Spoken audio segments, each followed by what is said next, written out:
ដាក់លុយ7កន្លែងស្រូបលុយបានគ្រប់ទិសចូលមកកាន់ដៃរបស់យើងកាន់កុងធនាគាររបស់យើងកាន់ផ្ទះសម្បែងរបស់យើងចាជំរាបសួរចាពុកម៉ែបងប្អូនទាំងអស់គ្នាថ្ងៃនេះគឺមកធ្វើការជជែកគ្នាអំពីការដែលយើងចង់ស្រូបលុយចាយើងចង់រស់ស៊ីទៅចាគឺ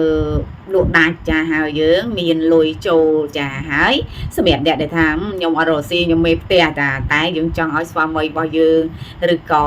អ្នកផ្ទះរបស់យើងហ្នឹងគឺគាត់មានចំណូលណាចាអញ្ចឹងមិនថាលុយនឹងចូលមកដោយមធ្យោបាយបែបណាគឺយើងដឹងតែមានលុយ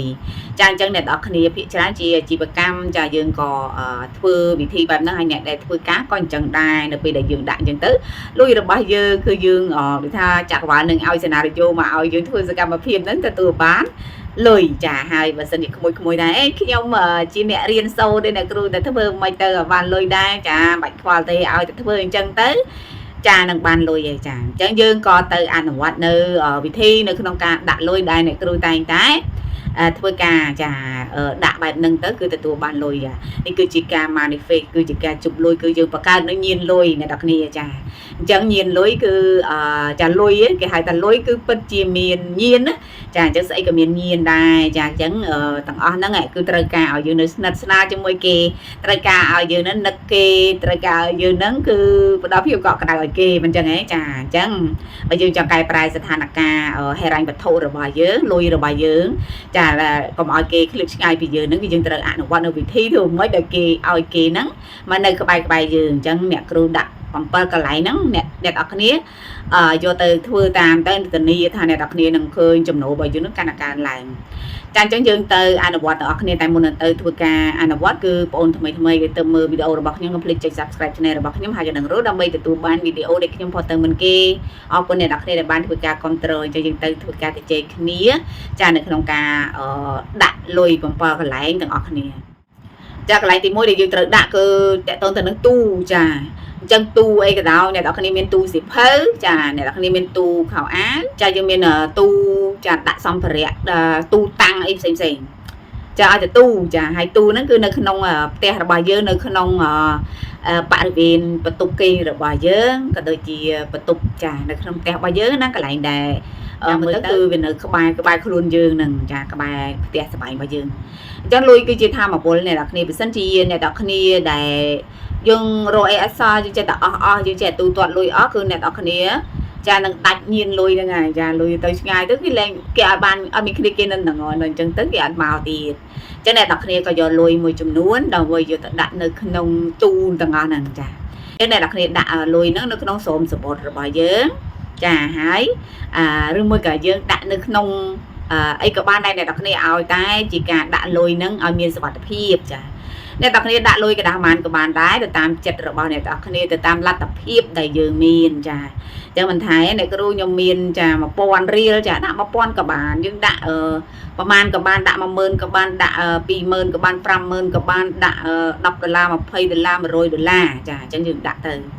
ចឹងនៅក្នុងទូហ្នឹងគឺយើងដាក់ប៉ុន្តែយើងដាក់កន្លែងដែលមានសុវត្ថិភាពណាមិនថាខ្ញុំដាក់ទៅស្អីគេលួចអស់លីអ្នកគ្រូចាអញ្ចឹងអត់មានអ្នកណាលួចទេក្រៅពីគ្រួសារនៅក្នុងគ្រួសាររបស់យើងចាអញ្ចឹងយើងត្រូវដាក់ធ្វើម៉េចឲ្យមានសុវត្ថិភាពទៅចាអ្នកគ្រូភាគច្រើនគឺដាក់បែបហ្នឹងឲ្យលួចខ្មែរអ្នកគ្រូដាក់ខ្លះអញ្ចឹងទៅនៅក្នុងស្រោមសបុតហ្នឹងគឺទទួលបាននៅការគិតល្អ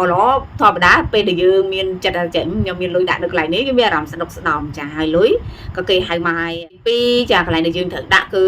តុសម្អាងសម្រាប់ស្រីរបស់យើងណា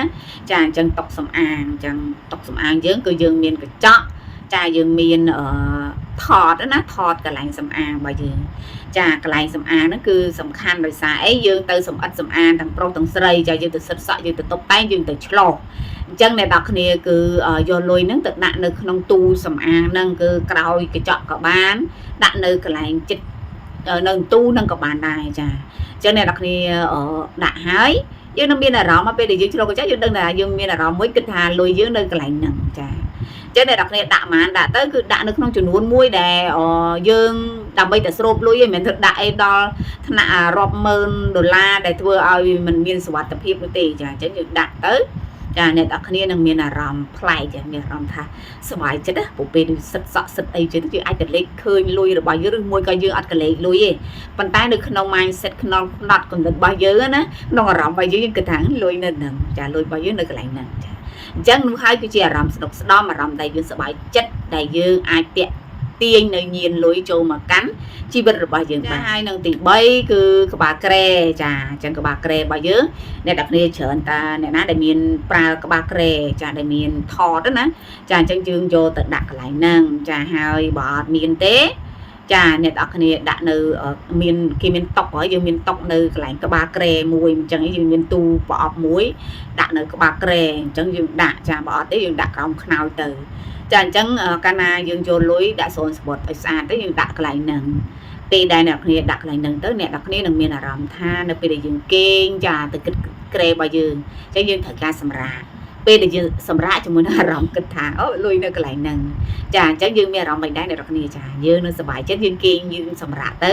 ជាមួយនឹងអារម្មណ៍តាក់ទងទៅនឹងលុយចាអញ្ចឹងអ្នកទាំងគ្នាដាក់បែបហ្នឹងគឺទទួលបានធម៌ពលលុយដ៏ពិសេសដែលទាញលុយចូលមកកាន់ជីវិតចាហើយចំណុចទី4គឺអ្នកទាំងគ្នាត្រូវដាក់លុយនៅក្នុងឡានចាអញ្ចឹងក្នុងឡានរបស់យើងគឺអ្នកទាំងគ្នាតែងតែធ្វើការបើកចាហើយពិសេសបងប្អូនដែលអ្នកគ្រូខ្ញុំមានឡានផងខ្ញុំមានម៉ូតូចាអញ្ចឹងយើងមានម៉ូតូអ្នកទាំងគ្នាមានក្លុបម៉ូតូក៏ដាក់ទៅនៅក្នុងក្លុបណាតែបើអត់ទេអ្នកគ្រូនិយាយទៅឡានទេចាអញ្ចឹងនៅក្នុងឡានហ្នឹងគឺយើងតែងតែធ្វើដំណើរទៅណាជាមួយនឹងចាឡានរបស់យើងរថយន្តរបស់យើងហ្នឹងអ្នកទាំងគ្នាត្រូវមានលុយចាលុយដាក់នៅក្នុងហ្នឹងចាអញ្ចឹងយើងដាក់ពីដានលើក៏បានយើងដាក់ថតនៅចិត្តហ្នឹងក៏បានយើងដាក់ក្នុងក្លុបកន្លែងណាកន្លែងណីចាដែលនៅគៀកដល់យើងឡើងឡានទៅឬមួយក៏យើងជិះឡានមួយស្វាមីភរិយារបស់យើងទៅចាយើងដឹងតែមានលុយនៅកន្លែងហ្នឹងចាហើយសម្រាប់លុយយើងដាក់តែក្នុងចំនួនណាដែលមានសុវត្ថិភាពសម្រាប់យើងចាមិនឲ្យដាក់ទាំងលានណាបងប្អូនខ្លះគឺបានលុយមកទាំងលានគេយកថតនៅក្នុងឡានក្នុងអីណាចាអញ្ចឹងឡាននេះគឺជាចំណុចពិសេសដោយសារនៅពេលដែលយើងបើកឡានរបស់យើងធ្វើដំណើរទៅឆ្ងាយអញ្ចឹងយើងមានលុយនៅក្បែរខ្លួនរបស់យើងយើងសប្បាយចិត្តទេអ្នកនរគ្នាចាកន្លែងទី5របស់យើងគឺដាក់នៅកាបូបលុយរបស់យើងចាហើយអ្នកណាខ្លះដែលមានកាបូបលុយដែលលហែកលហុយណាចាអញ្ចឹងដូរចេញយើងទិញកាបូបដែរថ្មីសម្រាប់យើងមកចាហើយអ្នកនរគ្នាដាក់លុយក្នុងកាបូបចាចឹងអ្នកខ្លះថាអ្នកគ្រូខ្ញុំដាក់លុយក្នុងកាបូបឲ្យតែដាក់ទៅចេះចាយចាចឹងចាយក៏អីទេចាការចាយជាមួយនឹងការសប្បាយចិត្តគឺយើងនឹងនាំលុយនឹងចូលមកកាន់ជីវិតរបស់យើងចាអញ្ចឹងគឺកុំឲ្យតែយើងចាយបែបលូលទាំចាអញ្ចឹងយើងដាក់លុយក្នុងកាបូបឲ្យណែនពេលអ្នកគ្នាបើកមកគឺនឹងឃើញលុយចា master របស់អ្នកគ្រូគឺគាត់ចូលចិត្តដាក់លុយនៅក្នុងកាបូបអញ្ចឹងណាក៏ recommend អញ្ចឹងចានៅពេលដែលគាត់ទៅ pay អីគាត់ចូលចិត្ត pay ជាសាច់លុយតែលើគឺយើងឲ្យទៅស្អីយើង QR ចាអញ្ចឹងយើង QR ក៏បានយើងលុយក៏បានដែរចាសំខាន់គឺយើងពេលដែល pay លុយគឺយើងទទួលបានការឃើញលុយអញ្ចឹងយើងសប្បាយចិត្តដែរចានៅពេលដែលឃើញលុយចេញក្រោយចំណាយក៏ដោយចាអញ្ចឹងយើងអាប់ចុះអាប់ឡើងចូលមកក្នុងលុយគឺយើងមានលុយនៅក្នុងដៃនោះយើងបង្កើតនៅញៀនលុយហើយលុយនោះមានអារម្មណ៍យើងមានក្លិនមានអីនៅជាប់ណាហើយចំណុចទី6គឺកាបូបមួយទៀតគឺកាបូបធំរបស់យើងចាចឹងកាបូបធំគឺអ្នកនរគ្នាយកលុយហ្នឹងទៅដាក់នៅក្នុងស្រោមសមុទ្ររបស់យើងគឺដាក់ក្នុងកាបូបធំរបស់យើងដែលយើងស្ពាយធ្វើការសម្រាប់បងប្អូនដែលគាត់មានកាបូបធំធ្វើការបងប្រុសណាចាអញ្ចឹងនិស្សិតក៏ដោយគឺរៀននេះយើងមានសាក់កដោអីចឹងទៅយើងមានកុំព្យូទ័រមានអីណាចាអញ្ចឹងចំណុចហ្នឹងគឺអ្នកនរគ្នាត្រូវតែមានលុយដាក់នៅក្នុងកាបូបធំហ្នឹងដែរបើមិនជាអត់មានកាបូបលុយចាអញ្ចឹងដាក់កាបូបធំហ្នឹងចោលទៅអ្នកនរគ្នាមានកដាប្រហែលក៏បានដែរ15000 20000អីក៏យើងដាក់ចាយើងដាក់ឲ្យដល់កូនសិស្ស VIP របស់អ្នកគ្រូគឺគាត់សំតែលុយខ្មែរយើងឲ្យតែមានលុយល្អលុយលេខចក្រវាលចាអញ្ចឹងគាត់សំទុករហូតដល់ថ្នាក់តាំងពីกระดาษចា500រហូតទៅដល់กระดาษ50000គាត់ផ្ញើមកអ្នកគ្រូចាអញ្ចឹងហើយនៅទី7ចុងក្រោយគឺដាក់លុយនៅក្នុងកុងធនាគារចាអញ្ចឹងអ្នកណាខ្លះគឺដាក់លុយនៅក្នុងកុងធនាគារកុងដែលមានការកំណត់ចាឬមួយក៏យើងត្រូវមានកុងមួយសម្រាប់ saving ដែលពិបាកនៅក្នុងការដកគឺយើងត្រូវដាក់ក្នុងការកំណត់ចាអញ្ចឹងទៅក៏អនុវត្តបែបហ្នឹងទៅអ្នកនរគ្នានឹងទទួលបានថាពលលុយដល់ពិសេសចាចូលមកកាន់ជីវិតចាហើយអ្នកនរគ្នានឹងឃើញថាយើងមានវិទ្យុបាយច្រើនយ៉ាងនៅក្នុងការដែរចាទៅរលុយចាអ្នកនរគ្នាកើតគំនិតចង់រកទីនេះនោះអញ្ចឹងទៅចាកើតលុយនឹងចូលមកកាន់ជីវិតរបស់យើងចាចឹងអរគុណច្រើនអ្នកនរគ្នានេះគឺជា7កន្លែងអ្នកនរគ្នាអនុវត្តការណាគឺធានាថាអ្នកនរគ្នានឹងទទួលបាននៅលុយចំណូលចូលមកកាន់ដៃកាន់ផ្ទះសម្បែងកាន់កុំរបស់យើងកាន់តែច្រើនឡើងបើសិនជាអ្នកគ្នាចង់ស្វែងរកការរៀនសូត្រជីវសម្ភារៈផ្សេងៗដែលជួយឲ្យយើងមនុស្សប្រើចំសុទានទៅកាន់តែបានផល ចាឬមួយក៏សេវាប្រឹក្សាអីផ្សេងៗអាចឆាតទៅ Telegram ខាងក្រោមបានចាអញ្ចឹងកុំភ្លេចចុច Subscribe ឬក៏ជាវឲ្យអ្នកគ្រូផងយើងជួបគ្នានៅវីដេអូក្រោយទៀតអរគុណច្រើន